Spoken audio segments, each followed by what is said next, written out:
अस्सलाम वालेकुम जी, क्या हाल है? ठीक है, सब ठीक ठाक है। आज मैं कुछ इंपॉर्टेंट यूएसएमएलई से रिलेटेड क्वेश्चंस आपके साथ शेयर करूंगा जो बार बार यूएसएमएलई के एग्ज़ाम में पूछे जा सकते हैं। तो इसमें एक है कि 40 से 50 या 30 से 40 तक कोई औरत है आपके पास, वो अक्सर आपके पास आती है फ्लक्चुएटिंग मसल वीकनेस के साथ, और वार्स होता है ये थ्रू आउट द डे, और उसको पार्शियल पोटोसिस भी है। ठीक है, और अक्सर जब ये बंदे को मसला होता है तो उसमें आइस पैक्स को चेक करते हैं रख के उससे वो टेस्ट करते हैं कि सिम्टम्स इससे इम्प्रूव होते हैं कि तो नहीं होते। लेकिन ये काटो इम्यून डिजीज़ है, इसमें बहुत सारे लोग कंफ्यूज हो जाते हैं लैम्बर्ट ईटन सिंड्रोम से, लेकिन ये मिस्थेनिया ग्रेविस होती है। ठीक है, तो आपने यूएस वैली के लिए मिस्थेनिया ग्रेविस टॉपिक सही तरह करना है और उससे रिलेटेड एमसीक्यूज भी करने हैं। अच्छा, दूसरा इंपॉर्टेंट जो है वो आईवी थायमीन के बारे में पूछते हैं कि ये जो शराबी आदमी होता है, अल्कोहलिक बंदा होता है, ये आईवी थायमीन वगैरह क्यों देते हैं उसको ना।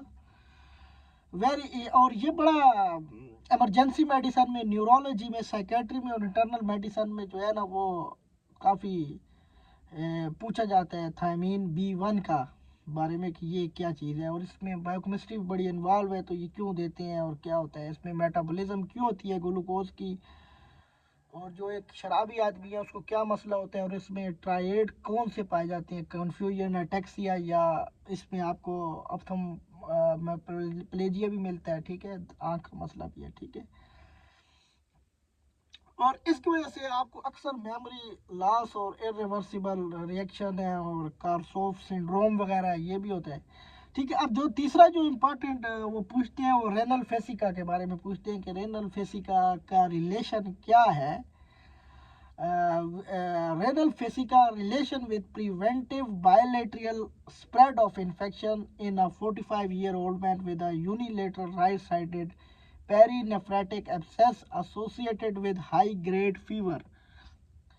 ठीक है, तो ये आपसे पूछेंगे इससे रिलेटेड क्वेश्चन के घुमा फिरा के पूछेंगे। ठीक है, तो आप लोगों ने कंफ्यूज नहीं होना, ये अच्छे तरीके से टॉपिक करना है। अच्छा, फिर ये आपके पास जो इम्पोर्टेंट आर्थराइटिस में क्वेश्चन है, जो अक्सर ये सेक्सुअली ट्रांसमिटेड होता है, इन्फेक्शन है, आर्थराइटिस है, लेकिन सेक्सुअली ट्रांसमिट होता है और जवान लोगों को भी होता है। ये इसका नाम है गोनोकोकल आर्थराइटिस है, सॉरी गोनोकोकल आर्थराइटिस है, और नजेरिया गुनेरिया से ये होता है, सेक्सुअली ट्रांसमिटेड है, और इसमें आपके पास जो बैक्टीरिया इन्वॉल्व होता है वो ग्राम नेगेटिव होता है, इन्वॉल्व होता है, और इसमें आपके पास इन्फेक्शन में आपके पास tenosynovitis pain along tendon sheath wrist finger. ठीक है, माइग्रेटरी पॉलीआर्थराइटिस हो जाता है। ठीक है, इस तरह का हो सकता है। ठीक है, ये आपको सेक्सुअली एक्टिव पेशेंट्स में मिलेगा गोनोकोकल आर्थराइटिस। अच्छा, और दूसरा ये एक और क्वेश्चन बड़ा आता है, Golgi tendon reflex. Golgi tendon reflex USMLE में बहुत बार आया। अच्छा, एक और क्वेश्चन आया आपके पास मस्कुलोस्केलेटल सिस्टम में से ही आया, prolong morning stiffness which is lasting more than for 1 hour, which is usually improved with work. Both hand are symmetrical involved. Fatigue and some nodules were noted. Spleen also enlargement show when do investigation।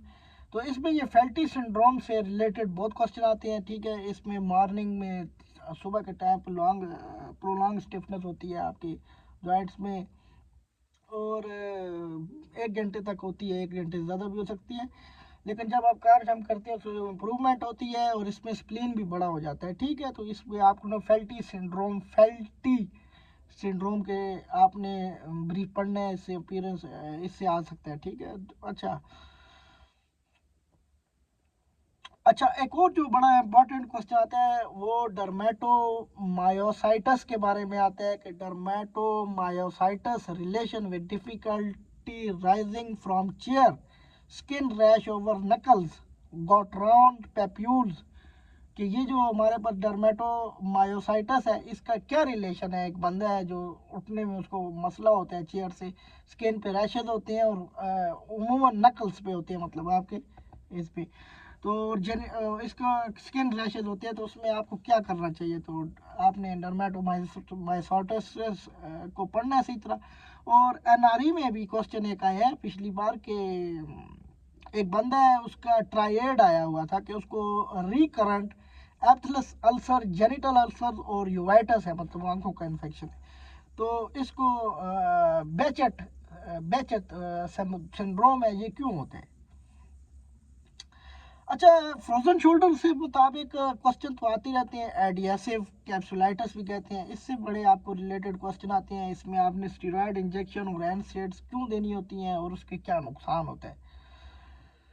अच्छा, दूसरा जो है हमारे पास एक test का नाम है, जिसको हम कहते हैं स्कीमर टेस्ट, SCHIRMER टेस्ट। ये टेस्ट क्यों कराया जाता है, ये क्यों मतलब इसकी ज़रूरत पड़ती है। और तीसरी एक हमारे पास बात आती है एनआरई में, अक्सर क्वेश्चन आता है, यूएसएमएलई में भी एक दो बार है, लेकिन एनआरई में ज़्यादा आता है कि ड्राई आइज, ड्राई माउथ और आर्थराइटिस किन लोगों को होता है। और इसका सुजोगन सिंड्रोम है, SJOGREN सिंड्रोम। इससे क्या रिलेशन है और इसके लिए स्कीमर टेस्ट हम क्यों करते हैं। अच्छा, फिर उसके बाद आपके पास यूएसएमएलई में anti centromere crash syndrome, USMLE के बार बार आए हैं क्वेश्चन इसमें से, तो ये आपने बताना है। अच्छा, फिर आपके पास ये जो कार्पल टनल सिंड्रोम है, कार्पल टनल सिंड्रोम, इसमें आपसे ये पूछेंगे कि wrist pain, numbness in first 3 fingers, thumb हो गया ये हमारे पास, इंडेक्स फिंगर, मिडल फिंगर होगी, इसमें क्या होता है और इसके जो सिम्टम्स हैं, क्या वो रात के टाइम ही वॉर्स होती हैं कि दिन को भी होती हैं, तो ये आपसे पूछेंगे। और साथ इसमें आपसे पूछेंगे कौन सी नर्व जो है वो इन्वॉल्व होती है, मीडियन नर्व इन्वॉल्व है इसमें, या कौन सी रेडियल नर्व इसमें इन्वॉल्व है, ठीक है। तो ये आपसे बार बार वो पूछेंगे कि इसमें कौन सी नर्व आपको इन्वॉल्व होती है, ठीक है। इसमें ये पूछ सकते हैं कि रात है, at night a woman feel pain in wrist and numbness in her 3 first fingers specially at night, what we diagnosed. तो आपने ये फिर डायग्नोसिस बना लेना है उसका, ठीक है, और नर्व का देख लेना है कौन सी इन्वॉल्व है इसमें, ठीक है। तो इस तरह के बहुत सारे क्वेश्चन हैं, तो मैं आपके साथ इंशाल्लाह आगे भी शेयर करता रहूँगा। और हार्ट फेलियर के बारे में भी करूँगा कि वो बड़ा इंपॉर्टेंट क्वेश्चन है, और इसमें हमने मैनेज कैसे करना होता है। हार्ट फेल जब हो रहा था उसमें इजेक्शन फ्रैक्शन का क्या मामला होता है, जिसमें रिड्यूस्ड हो जाती है इजेक्शन फ्रैक्शन, या प्रिजर्व्ड इजेक्शन फ्रैक्शन का कैसे होता है, और आपने आइडेंटिफाई कैसे करना होता है इस्कीमिक हार्ट डिजीज़ को, hypertension, valvular disease, cardiomyopathy, arrhythmia, thyroid disease, anaemia, alcohol drugs, common evaluation में क्या क्या कराना होता है, ईको क्यों करवानी होती है, ईसीजी में आपने कैसे फाइंडिंग करनी होती है एस टी एलिवेशन वगैरह की, और BNP slash anti pro BNP ये क्यों करवाना होता है, लाइफस्टाइल और नॉन फार्मोलॉजिक मैनेजमेंट भी होती है इसमें, साल्ट की रिस्ट्रिक्शन, फ्लूड रिस्ट्रिक्शन, हाइपोनेट्रीमिया, आपने साल्ट कम करना होता है, डेली वेट मोनीटर करना होता है, रेगुलर फिजिकल एक्सरसाइज, स्मोकिंग और अल्कोहल को आपने लिमिट में करना होता है, छोड़ देना होता है, बल्कि वो तो आई गंदी चीज़ है ना। तो इसमें आपने AC इनहिबिटर्स देने होते हैं कि नहीं देने होते, या आपने ARBs देने हैं अगर AC इनहिबिटर इनटॉलरेंट है, बीटा ब्लॉकर्स आपने क्यों देने होते हैं, इसमें कार्बिडोल और मेटोप्रोलोल, बिसोप्रोलोल और SGLT2 इनहिबिटर ये क्यों देने होते हैं। कौन से आजकल मशहूर है, एम्पाग्लिफ्सन जो है ना, एम्पाग्लिफ्सन ये बड़ा मशहूर है, डेपाग्लिफ्सन ये भी बड़ा मशहूर है। और लिस्ट में आपने लूप डायूरेटिक्स क्यों देना है, लूप डायूरेटिक्स से आपके कानों का मसला बन सकता है, अच्छा कानों की सुनाई कम हो सकती है, तो वो भी आपने देख समझ के देना है, ठीक है। तो इसमें बहुत सारे क्वेश्चन है, इंशाल्लाह आप मेरे साथ रहें तो मैं आपसे कुछ सीखूंगा, आप मुझसे कुछ सीखें।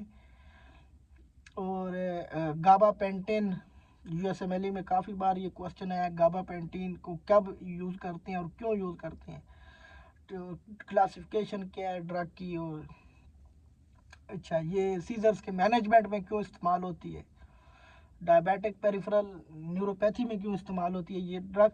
तो इस तरह की बात क्वेश्चन आते रहते हैं। जिस तरह ये एक और क्वेश्चन है जी, वाई एस्पिरिन, एस्पिरिन जो जिससे वो खून पतला होता है, इसका रिलेशन क्या है हमारे साथ, गाउटी अर्थराइटिस के साथ क्या रिलेशन है। तो ये इस तरह के यूरिक एसिड क्यों इससे बिल्डअप हो जाता है, अल्कोहल शराब पीने से क्यों यूरिक एसिड बढ़ जाता है, ये किस तरह के क्वेश्चन आते रहते हैं। ठीक है, आज के लिए इतना ही काफ़ी। ये बार बार उधर एक लड़का भी मुझे देख रहा है, पता नहीं सब मैं इसके रेस्टोरेंट में खाने आया हूँ। तो ये सामने उसका रेस्टोरेंट है, चाइनीज़ रेस्टोरेंट नज़र आ रहा है आपको। तो इंशाल्लाह अगली वीडियो में बात करते हैं।